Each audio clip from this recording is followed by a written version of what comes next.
Hello and welcome to Clearview News. We're reaching you live from Nigeria's capital city, Abuja. In the news, President Buhari restates commitment to cooperating and rendering needed assistance to neighboring countries to foster international peace and economic growth. Deputy Senate President Ike Ikweremadu says 9th National Assembly will rise above political, religious and ethnic divides to address national challenges. And Sudan's military coup leaders warn protesters still on the streets of Khartoum to avoid breaching the peace as the nation settles to a new era. I am Rose Audu with the details of these and more. President Muhammadu Buhari will on Saturday leave Nigeria for Chad Republic to participate in the extraordinary section of the Conference of Heads of States and Government of the Community of Saharan States. This was disclosed in a statement by his Senior Special Assistant on Media and Publicity, Garba Shehu. Buhari and other regional leaders will join their host and current chairperson of CENSAD Conference, President Idris Deby, to deliberate among others on political and security issues, the state of peace and ways to address multifaceted threats in CENSAD area, especially Boko Haram and refugees, and make a declaration on the entry into force of CENSAD revised treaty intended to fast-track the realization of the objectives of the body. During the opening section of the conference, special awards will be given to heads of state and military contingents in Mali, Sudan, Somalia, Central African Republic and in the Lake Chad Basin. Buhari will be accompanied on his trip to the CENSAD meeting by governors of Borno, Lagos and Osun, Kashin Shatima, Akinwumi Ambode and Adegboyega Oyetola, respectively. Others include Minister of Foreign Affairs Geoffrey Onyema, Minister of Interior Abdulrahman Dambazo, and Minister of Defense Mansour Dan Ali, National Security Advisor Mohammed Mungunu, Director General National Intelligence Agency Ahmed Rufai Abubakar, Comptroller General of Immigration Muhammad Babandede, and the Federal Commissioner for Refugees, Migrants and Internally Displaced Persons Sadia Omar Farouk. Buhari will return to Nigeria at the end of the conference on Saturday. And President Muhammadu Buhari on Friday said that Nigeria will always cooperate with her neighbors and lend helping hand as necessary. The president, who stated this while receiving the outgoing ambassador of Equatorial Guinea, Job Abiang Esono Mbegunu, at a farewell audience in State House Abuja, said Nigeria and Equatorial Guinea have always identified with each other and will continue to maintain good neighborliness. President Buhari said he was happy that the outgoing ambassador, who spent 9 years in Nigeria, settled and understood the people and culture of Nigeria quite well. Ambassador Mbegunu said Nigeria made great impact on his life as he learned a lot about the country, adding that the people were friendly and warm. And while congratulating President Buhari on his re-election, the ambassador said he was happy because Nigeria is in good hands. And the Secretary to the Government of the Federation, Boss Mustafa, says Nigeria's annual budgetary commitment to capital projects has in the last 3 years increased from 15% to 30%, commissioning 74 operational vehicles and 3 ambulances newly acquired by the Federal Road Safety Commission, FRSC. On Friday in Abuja, Mustafa said, among sectors receiving priority attention is the national road transportation system in order to check road crashes and fatalities. Clearview TV's Prudence Okona was there and now reports. The establishment of the Federal Road Safety Corps in 1988, now near commission, was aimed at mitigating the rate and severity of road crashes and ensuring effective road safety management in Nigeria. In furtherance of this, the Corps Marshal Federal Road Safety Commission, Boboye Oyeyemi, says the procurement of 74 patrol vehicles and 3 ambulances is to demonstrate the federal government's commitment to road safety management. The measure, he explains, will help ease the implementation and achievement of the FRSC strategic goals for the year 2019. Oyeyemi's position is shared by the Commission's chairman, Bukari Bello, who assured that maintenance of the vital operation equipment will be given priority. The pleasure for us today that the first phase, the procurement of 74 patrol vehicles and ambulances approved by the Federal Executive Council is a commitment to road safety management in Nigeria. It also reveals the sincere commitment of the federal government to ensuring that Nigerian lives up to the UN Convention on Road Traffic and other international obligations it has assented to, as well as other national development plans. Besides, it will ease the implementation and achievement of the FRSC strategic goals for the year 2019.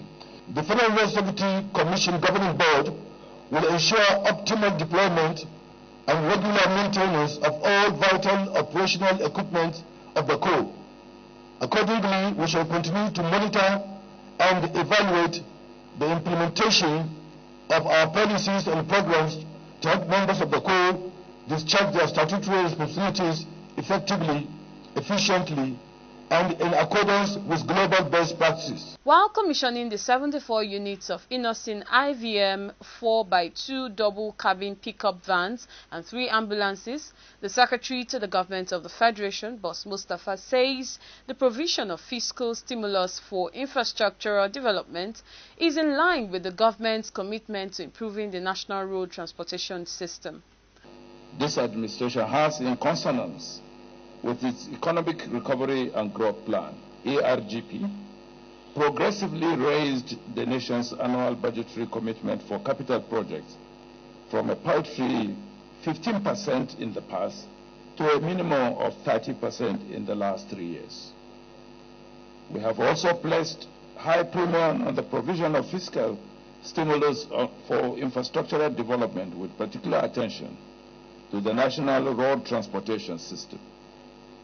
Government effort in this direction is informed by the acute recognition of the critical place of road transportation in Nigeria's historical and national life. Also speaking, the FCT Minister Muhammad Bello, represented by his Chief of Staff Bashir Mai Borno, while felicitating with the FRSC, lamented that government's efforts are being sabotaged by poor attitude of road users. We have substantially improved urban mobility and road safety within the city through rigorous expansion in the road networks. Unfortunately, government efforts in this direction are being sabotaged by some road users who continue to exhibit poor attitude to road use and willful damage to road infrastructure. Also at the commissioning ceremony were the Deputy Governor of Anambra State, Nkem Okeke, representatives of service chiefs, among other stakeholders. Prudence Sokona reporting for Clearview Television. Nigeria's Inspector General of Police Mohammed Adamu has called on police officers to develop and modify crime management strategies. He strongly believes that the only way to stay ahead of criminals is to continually generate actionable criminal intelligence. Addressing a strategic meeting of police managers at the force headquarters Abuja this Thursday, the police chief assured all Nigerians of their safety. Clever TV's Prudence Okona was there and now reports. The increasing cases of banditry and kidnappings, amongst other crimes in the Northwest, has taken a new dimension, requiring urgent attention. The Nigeria Police are therefore stepping up their internal security framework with focus on the prevention and detection of crime and maintenance of order. While highlighting the current security realities in the country, the Inspector General of Police, Mohammed Adamu, challenged officers of the force to evolve new approaches to crime management. The dynamics of crime should tax you to evolve new thoughts and new approaches to crime management. Your ability to do this, what defines you? Your ability to do this is what defines you as a professional and an experienced police manager. You must therefore return to your commands to evaluate and coordinate actions directed at overhauling your current crime control structure and strategies, being conscious that the current security challenges represent a test on your leadership ability. You must learn to crime map your jurisdictions and harness the strength within to neutralize all forms of crimes and security threats. The only way we can stay ahead of criminals is to continually generate actionable criminal intelligence to support our anti-crime functions. The IGP urged officers to fully engage the two policing policies which are aimed at cultivating citizens' partnership and confidence. On the activities of Operation Puff Adder launched on April 5th, Adamu said it has recorded some successes. Reviewing your current strategies, you must fully engage the two core policing policy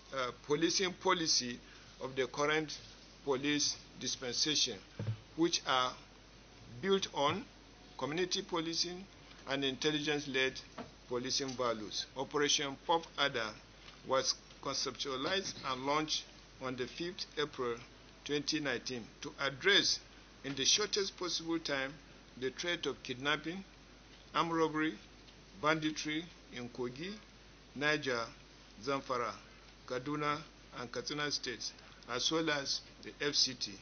It is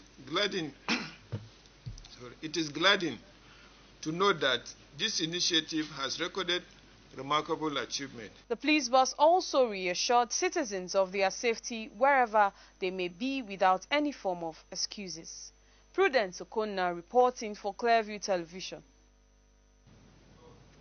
The Presidential Committee on the Northeast Initiative, PCNE, says it has set up local content working group for the Mambila 350,000 megawatts hydroelectric power project in Taraba State. Vice Chairman of the PCNE, Tijani Tumsa, disclosed this in Abuja at a one-day strategic briefing section on Mambila 350,000 megawatts hydroelectric power projects and local content development organized by the Presidential Committee on the Northeast Initiative and Hypotech Nigeria Limited. Clearview TV's Uju Onyemechalo now completes the story. The working group was set up to ensure strategic coordination and implementation of the 30% local content contained in the hydroelectric power project agreement signed with Chinese contractors for the development of the Northeast and the entire country. Represented by the Vice Chairman, Tijani Tumsa, the Chairman of the PCNE, Theophilus Danjuma, said the group is expected to generate from their institutional mandate the needed capacities for the successful implementation of the 30% local content. Nigeria is moving forward towards being alive to its responsibilities of training local capacity to be able to access opportunities that are coming in from abroad. The federal government under President Muhammadu Buhari has been able to move the level of development on this hydropower project that is situated in Taraba State, and we as a group, as a people, have to now be able to access the 30% local content available within the contract for Nigerian indigenes. The Taraba State Coordinating Permanent Secretary, Jeji Williams, assured that the committee will ensure that people living close to the Mambila hydroelectric power are relocated and provided with basic needs to guarantee security of lives and property. The theme of this meeting today is for us to meet and fine-tune on those aspects of resettlement of people who are close to the Mambila hydropower project in Taraba State. We don't want to have a situation where you start relocating people without providing them their basic needs. So this meeting is very key. We want to ensure that all the policy briefs are taken into consideration so that the Taraba State government, in conjunction with the federal government and all the consultants that are involved in relocating people and all aspects of the project, will take note of it and ensure that everything is done according to specifications. For the Managing Director of Hypertech Group, Mohammed Mustafa, the idea of local content in Nigeria is a strategic and unique opportunity for national development with regards to capital infrastructure projects like the Mambila hydroelectric power project. Basically, local content in Nigeria today is a standing law backed by the executive order of Mr. President of February 2018. We believe it's a strategic and unique opportunity for the national development with regards to opportunities in capital infrastructure projects like the Mambila hydropower project, which don't come around every now and then. So our effort is to coordinate the relevant participation, both public sector and private sector, to maximally engage the 30% potential of the local content as engraved by our law and as also inscribed in the contract, which is having the Chinese handle 70% of the procurement and local content being 30%. The Mambila Power Station is one of Africa's and Nigeria's biggest dam projects. The project was approved by the Federal Executive Council on August 30th, 2017, to be situated at Gembu in Taraba State. Uju Onyemechalu reporting for Clearview Television. The National Orientation Agency has assured that it will effectively publicize government's policies, programs and activities to ensure that it meets public expectation. Director General of the agency, Garba Abari, gave the assurance in Abuja at the flag-off of the agency's public sensitization on the policies, programs and activities of government. Again, Clearview TV's Uju Onyemichalu was there and now reports. The Director General Garba Abari said the sensitization drive was to appraise the government's efforts since assuming office with a view to set an agenda for the next 4 years to ensure that better policies are implemented in the years ahead.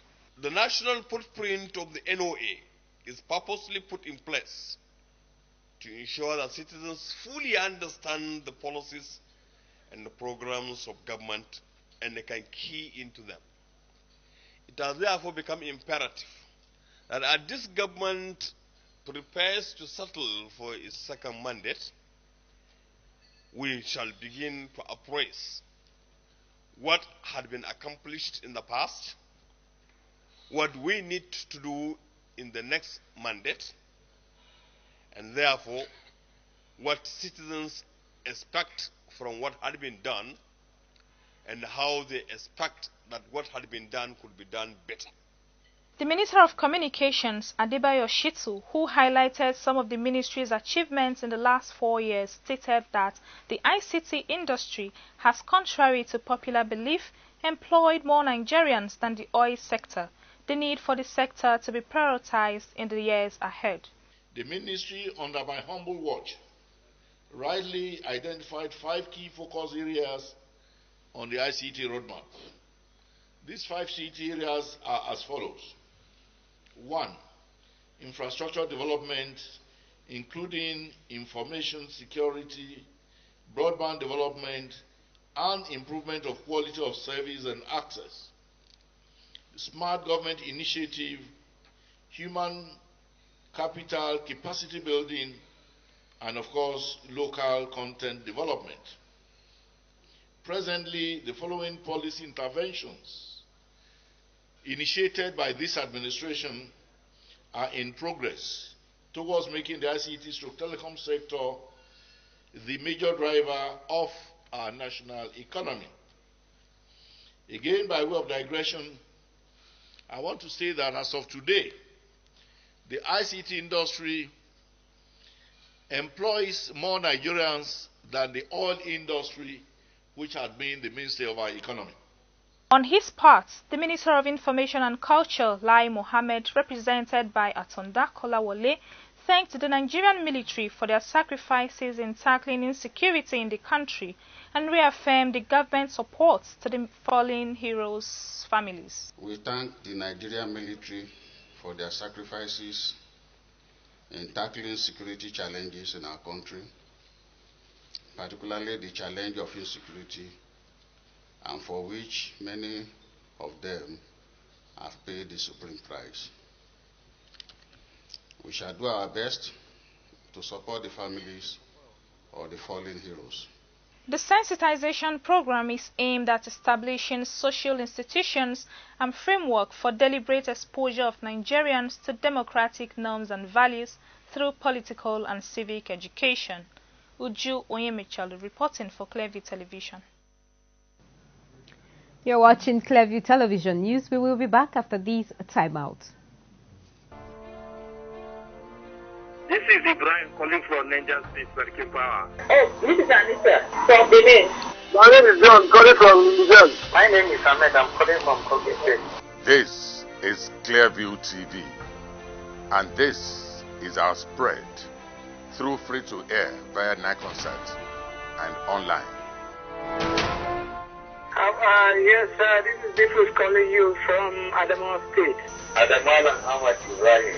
Mala Ahmad Ibrahim de Gochaja Kenan. Daga Yudi. I'm calling from Benue. My name is Chukwemeka. I'm calling from Niger State. You can imagine how far your advertisements, social announcements, official notices, and jingles will go if you patronize us. It's time to take your messages far at the cheapest rate. Welcome back. The Deputy President of the Senate, Ike Ikweremadu, says the 9th National Assembly will rise above political, religious and ethnic divides to address the myriads of challenges facing the Nigerian people. Ikweremadu made this known in a statement by his special advisor on media, Uche Anichukwu, on Friday. Ikweremadu, according to the statement, spoke during the dinner to mark the end of the orientation program organized for 9th National Assembly members-elect. He described the National Assembly as a microcosm of Nigeria. He stressed that bringing together the members-elect from across the country had not only helped them to garner basic legislative knowledge, but familiarize with one another and better appreciate peculiar challenges faced by various parts of Nigeria. The lawmaker added that through the profess different religions, the insecurity taking a toll on our people has no religion, hence the need to work as a team for the peace, justice, equity and national prosperity. He said it was a call to deliver democracy dividends, meet the expectations of people, and a call to ensure that the government of Nigeria works for the people. The Senate on Thursday confirmed 3 new ambassadorial nominees recommended to the upper chamber by President Muhammadu Buhari early this year. The confirmation followed the consideration of the report of the Senate Committee on Foreign Affairs chaired by its chairman, Senator Mansurat Somonu, which had earlier screened the nominees. The nominees who were confirmed are Christopher C. Chijena from Delta State and Bukar Kolo, Yobe State, and M.A. Mabdul from Benue State, respectively. Presenting the committee's report, Senator Somonu said all the nominees met the criteria to be representatives of the country abroad and therefore recommended their confirmation by the upper legislative chamber. Meanwhile, the Senate also confirmed President Muhammadu Buhari's nominees as members of the board of the National Bureau of Statistics. The confirmation followed the adoption of the report of the Committee on National Planning and Economic Affairs. The Red Chamber confirmed Kabiru Nakaura as chairman representing Northwest.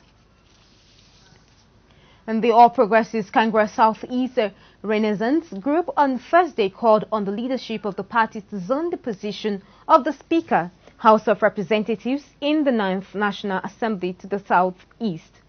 The group's convener Chris Onyemichara made the call at the press conference in Abuja. Onyemichara claimed that the APC denied the Southeast principal office positions in the National Assembly in 2015 on the grounds that the zone did not have a ranking member on the platform of the party. He regretted that now that the zone had produced 2 ranking members, the party's leadership seemed to be shifting the goalpost.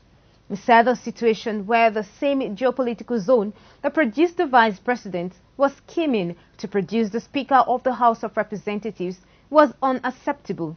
Vice President Yemi Osinbajo is from the southwest, while it is believed that the party leadership is considering Femi Gbajabiamila, also from the southwest, for the position of the Speaker. He claimed that in spite of all odds, the APC members in the southeast had shown capacity and leadership, hence they should be encouraged with such strategic position. He therefore called on all party members jostling for the position from other geopolitical zones to withdraw from the race and support the southeast. And Kano State Governor Omar Gandhiji says he will invite People's Democratic Party PDP stalwarts to join hands with him to move the state to the next level, despite challenging his victory in the just concluded March 9 governorship elections. Gandhiji said already he has signed a memorandum of understanding with other political parties to join him deliver democratic dividends to the people of Kano, adding that if PDP joins him, it will foster inter-party peace and foster development in the state. He spoke shortly after a meeting with Vice President Yemi Osinbajo, who is scheduled to visit Kano on Saturday for a function. Gandhiji said the people of Kano were elected to have the VP in the state, noting that the people of Kano were happy with Osinbajo, who contributed meaningfully to the victory of the party in the just concluded elections. Yeah, Mr. Vice President is scheduled to come to Kano tomorrow for a marriage ceremony, so I wanted to confirm to him that we are ready for him tomorrow morning. That's basically what brought me, and also to tell him that people in Kano are happy because APC has won the election and everything is okay now. Other political parties have already come forward. We even signed an MOU. We are going to work together, and even the stalwarts in the PDP, we will invite them later to come and join us so that we make Kano greater. On the need for Buhari to appoint members of all the political parties into government has been conversed in some quarters. Gandhiji pointed out that members of opposition parties could undermine the president in future and suggested that the president appoints technocrats and professionals who will help in deliver on his second mandate.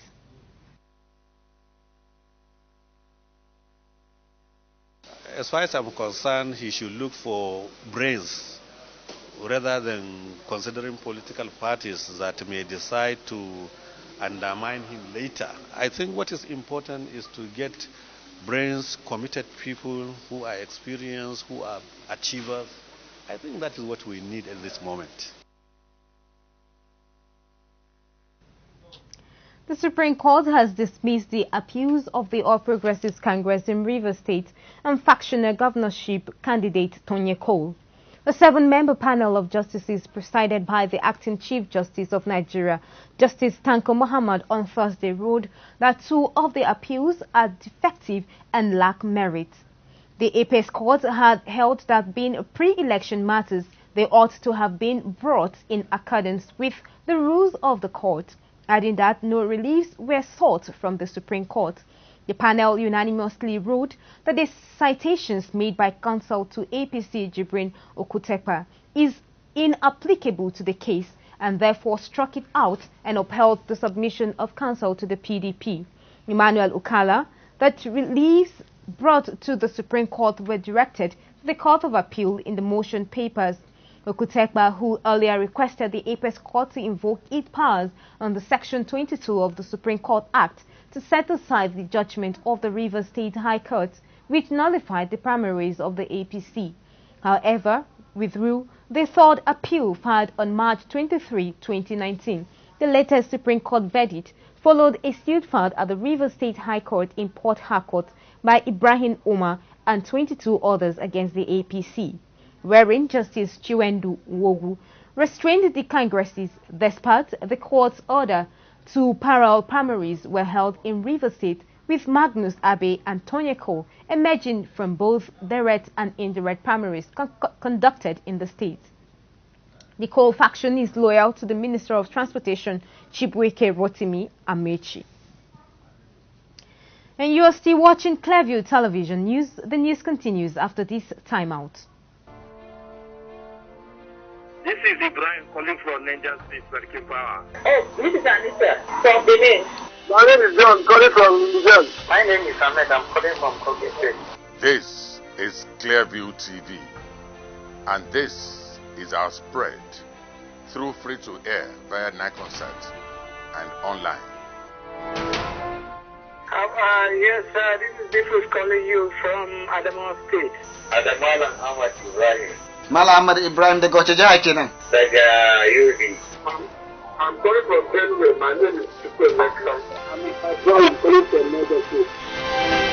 You can imagine how far your advertisements, social announcements, official notices, and jingles will go if you patronize us.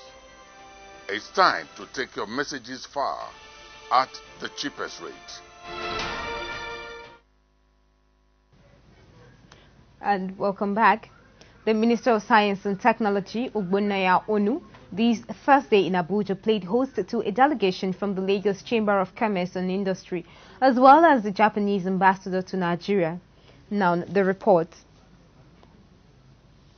Science and Technology Dr. Ogbonnaya Onu, during the visit, called on the private sector to invest in every business that would improve the nation's economy.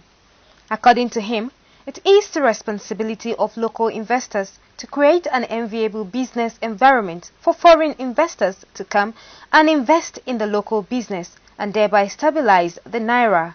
We are moving our economy away from depending entirely on commodities to start depending on knowledge that is innovation driven. It's already yielding so many results, and we believe that in the years ahead, the full impact will be more visible for more people to see and appreciate.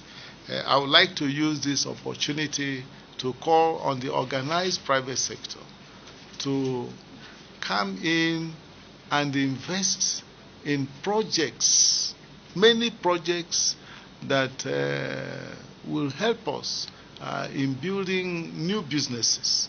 Speaking earlier, the chairman, Specialized Committee of the Lagos Chamber of Commerce, Leye Kukboluyi, said he and his delegation had come to solicit the support of the ministry for the expansion of the Nigerian business environment.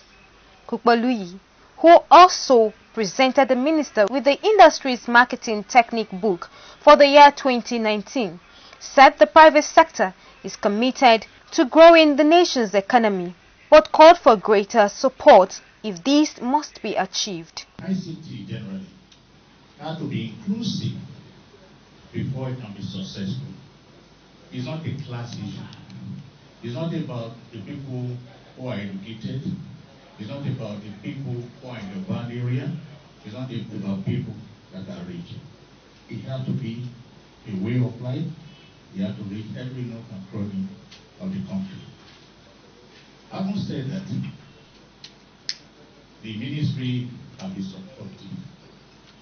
And we think this time around is not just about endorsement, but it's about collaboration. We are here to pattern a new proposal to collaborate with the ministry so that the mandate of the ministry, which is to up the standard of living of Nigeria, to create more jobs, to create more wealth, and to create to better our standard of living, which can be fashioned around ICT. Also this Thursday, the Japanese ambassador to Nigeria, Yutaka Kikuta, was at the Ministry of Science and Technology to seek collaboration on the promotion and advancement of science and technology development in the two countries. First of all, congratulate the re-election of the President Buhari and turning into the second term of the presidency, and Japan is determined to continue to support whatever the second term of the Buhari government, including your honorable minister, to support. and whatever the cooperation we can. Responding to the Japanese ambassador's request, Dr. Onu said Nigeria has had good relationship with Japan and prayed God to continue to strengthen the bond between the two countries.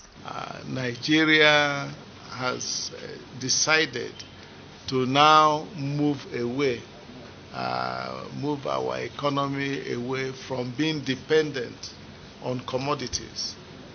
We now want to move our economy away from being merely dependent on commodities or resources to be a knowledge-based, innovation-driven economy. The minister further assured that the Ministry of Science and Technology would continue to work to ensure that the nation's economy achieves growth in every ramification, especially in the area of science and technology development.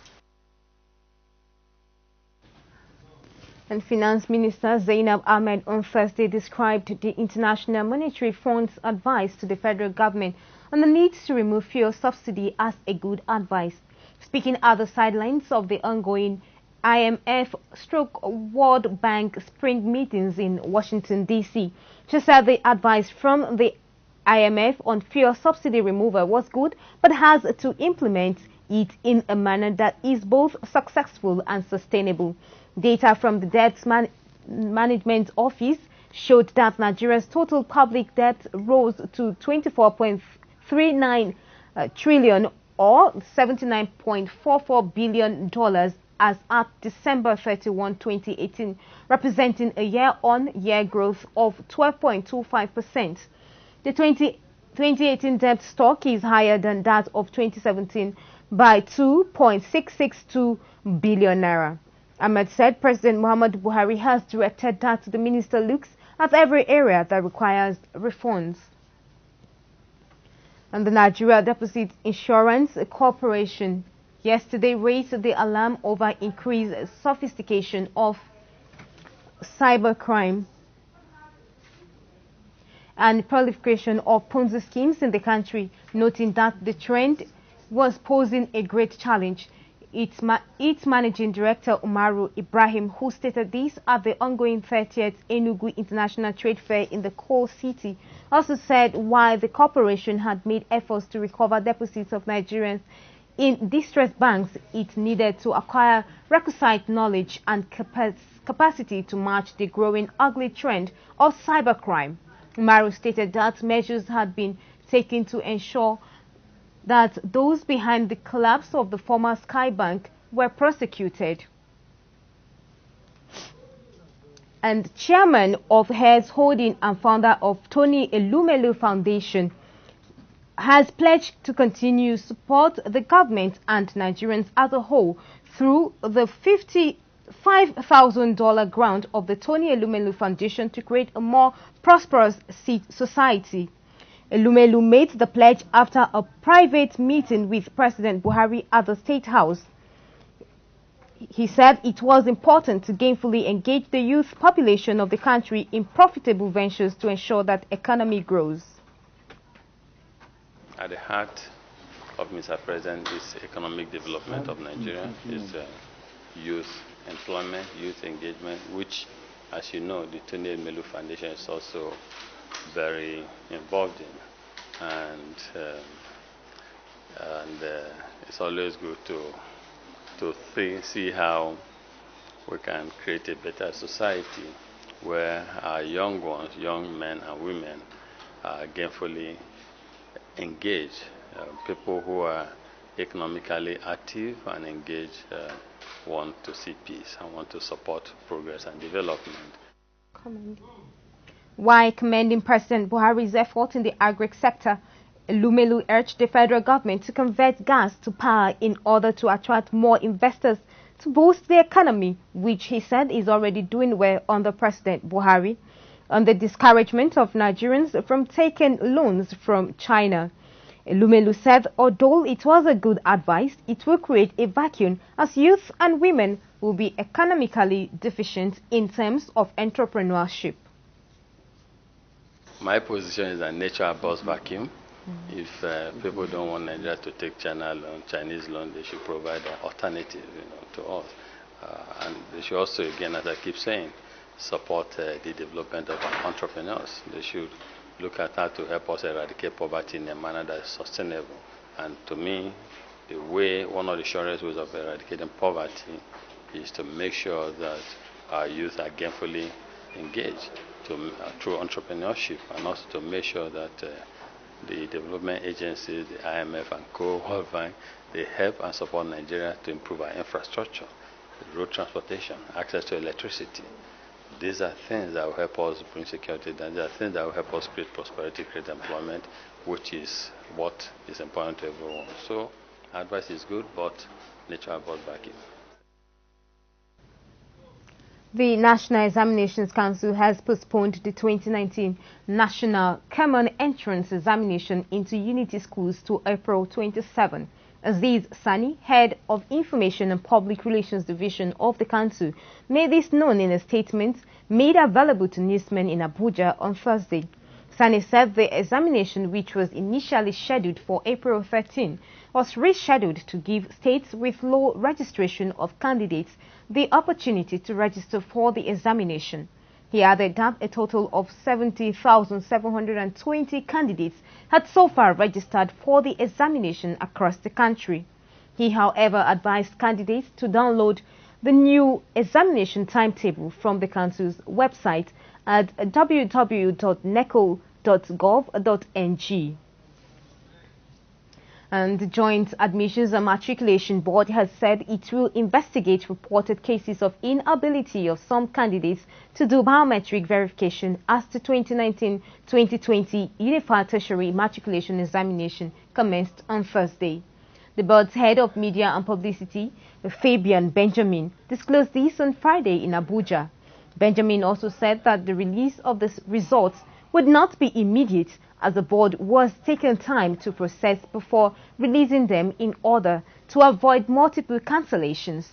On the biometric verification, Benjamin said that the board was looking into all reported cases and would take a decision soon.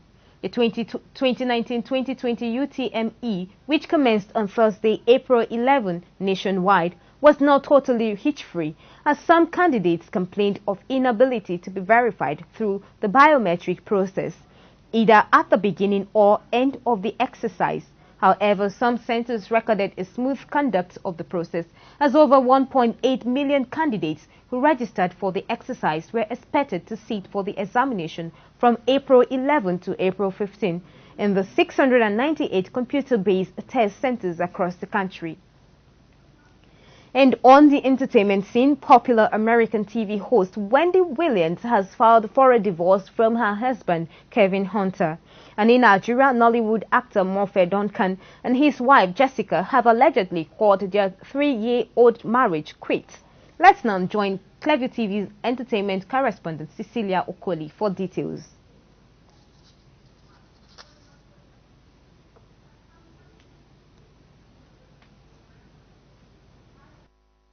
The popular TV host Wendy Williams has filed for a divorce from her husband, Kelvin Hunter.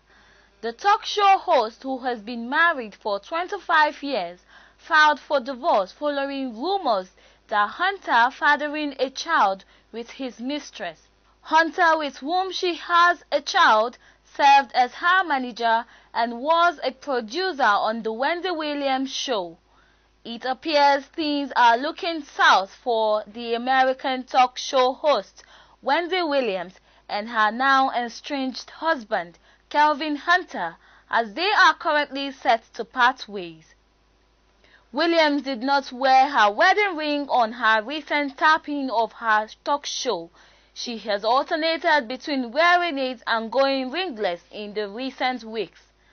Despite the cheating rumors, many fans believe Wendy should stay with her husband, especially after she addressed the status of her relationship in early March, downplaying issues of any current infidelity, stating that her marriage was strong. 3 hours and 2 minutes. I'm gonna have to wear 2 diapers. 3 hours and 2 minutes? It's gonna be the longest superhero film in theaters ever. Well, so if wear you've got 2 the diapers. time, Avengers Endgame is theaters on April 26th. We've got time for one more. Yeah. So, what are we gonna do about breakfast? What are we gonna do about breakfast? You better start boiling rice, mate. Well, we haven't got any rice. Don't care. Find it. Make it. Plant it. And in Nigeria, the Nollywood actor Mofe Dawson and his wife Jessica have allegedly quit their marriage. The couple tied the knot in 2017, and it seems that they are drawing the curtains over their marriage. Jessica, the wife, confirmed the split on Instagram, while Mofe seems to be throwing shades on social media. There seems to be trouble in paradise for the Nollywood actor Mofe Dawson and his wife Jessica. Reports claim that the couple have called their marriage quits, and it's over 3 years of love and commitment. It is yet to be confirmed the cause of the split, but Jessica has stated that she will not be looking down to settle down with anyone again. Dawson also shared a recent post in which he appeared to be throwing shades at his alleged estranged wife. In the post, the actor stated that the love is like a flower, which dies if not watered and cared for. In a question and answer section on Instagram, a follower asked Jennifer if she is still married, and she stated that she is not anymore. Duncan is yet to say much about the incident, except the subtle shade he threw on social media. Cecilia Okoli reporting for Clearview Television. Martin, you had one job. Buy McDonald's and bring it back in one piece. Jeez. It wasn't me. Shut up, I don't want to hear it. Let's get up now. And it's time for sports, and for top stories on the Nigerian sporting scene and beyond, we will join Tolu Oguntemiyin. This is Ibrahim calling from Nigerian State Working Power. Oh, this is Anita from Benin. My name is John, calling from Sudan. My name is Ahmed, I'm calling from Kogi State. This is Clearview TV, and this is our spread through free-to-air via Niconsat and online. Yes, this is Diffus calling you from Adamawa State. Adamala Ahmad Ibrahim. Mala Ahmad Ibrahim the Gochaja kenan. Daga Yudi. I'm calling from Benue. My name is Chukwemeka. I'm calling from Lagos State. You can imagine how far your advertisements, social announcements, official notices, and jingles will go if you patronize us. It's time to take your messages far at the cheapest rate.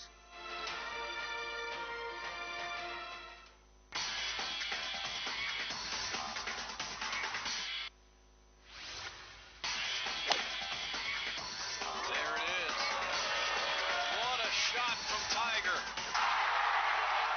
And the Jamaican juggernaut scores his first goal for a professional side. And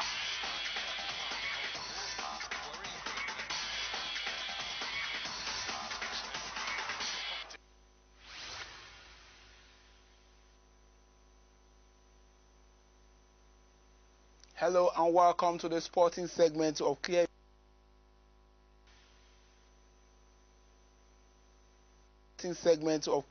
TV News. I'm Oguntimehin Tolulokwe Oguntimehin. Former Green Eagles captain and later coach of Nigeria, Christian Chukwu, has spoken from his hospital bed in Enugu to clearly hail the controversy surrounding his health. Chukwu, in a phone conversation, said, "I sincerely thank Nigerians for their concern on my health. By the grace of God, I will be back on my feet. It, however, feels bad that people have created controversy over my health. It doesn't feel good. I have not been abandoned. The Enugu state government has been helpful and I appreciate them. My friend Bessie Nijidu, who lives in USA and who is patron of Ex Rangers players, has been tremendous too. He directed that be brought to this hospital where I am now. He contacted them and moved me to this place. I did not tell anybody that I have been abandoned. Ejiro did not also tell anybody that Enugu State government has abandoned me. Nobody has said that. So I don't know where the controversy is coming from. Choko's reaction may put to bed the different version of stories making the round on his health issues. Nigeria's dominating performance at the 2019 African Wrestling Championship held in Tunisia has begun to pay off, with some of our athletes making a significant climb in the latest ranking released by the United World Wrestling (UWW), the international governing body for the sport of amateur wrestling. 2017 World Silver medalist Odunayo Adekuroye, who defeated her Cameroonian opponent Isom Betiako in the African Championship final via pinfall to win their 5th African title, is ranked world number 4 in women's wrestling, 57 kg with 46 points, the highest level by Nigerian wrestler. Blessing Oborodudu, who recorded her 9th consecutive African title after overcoming Anta Sabo of Senegal, 10-0 via superiority, is ranked world number 8 in the 68 kg after garnering 18 points. After getting a gold medal in their 4th senior category fight outside Nigeria, fast rising wrestling sensation Somisola Balogun is ranked 9th in the world in the 65 kg category with 18 points. Another gold medalist at the African Championship, Blessing Oyebuchi, is ranked world number 9 with 18 points in the 76 kg Senior African Wrestling Championship silver medalist.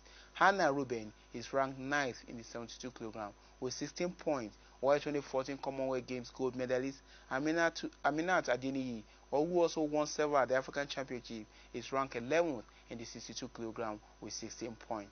Bronze medalist at the African Championship, Rosemary Nweke, 53 kg, and Ifeoma Nwoye, 59 kg, are both ranked 14th in their various categories with 14 points. In the men's freestyle wrestling, former world number 1 in the 70 kg weight category, John Ugbona Emmanuel, who won gold at the African Championship, is ranked world number 10 in the 74 kg category with 18 points.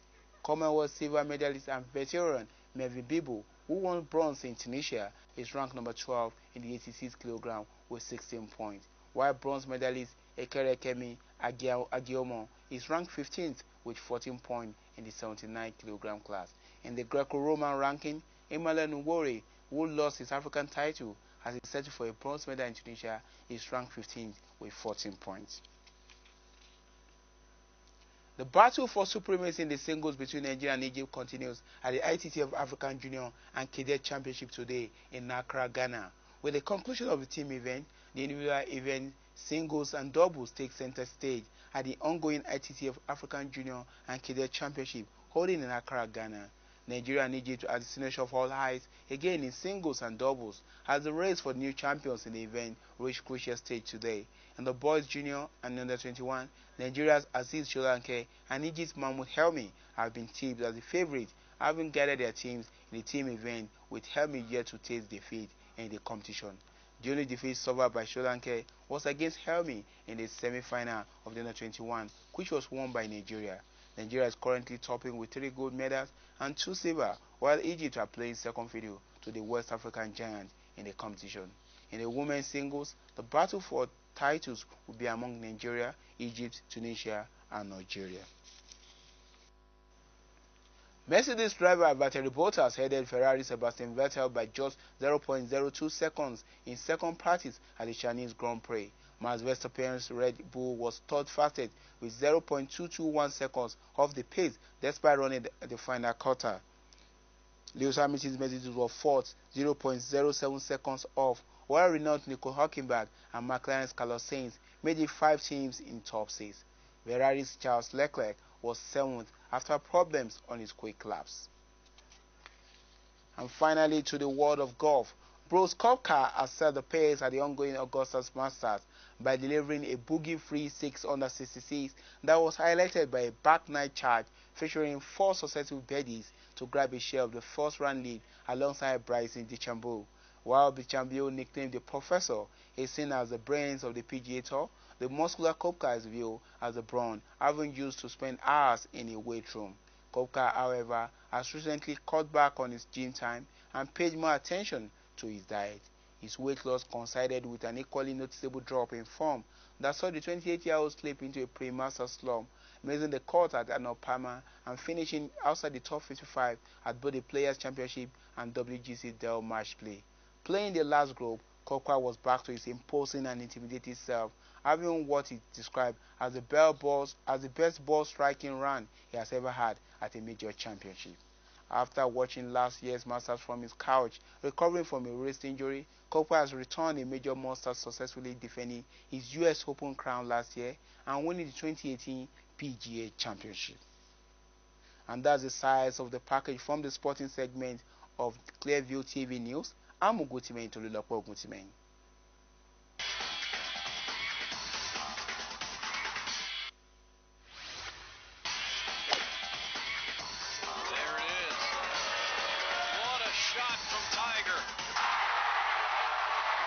Jamaican juggernaut scores his first goal for a professional side.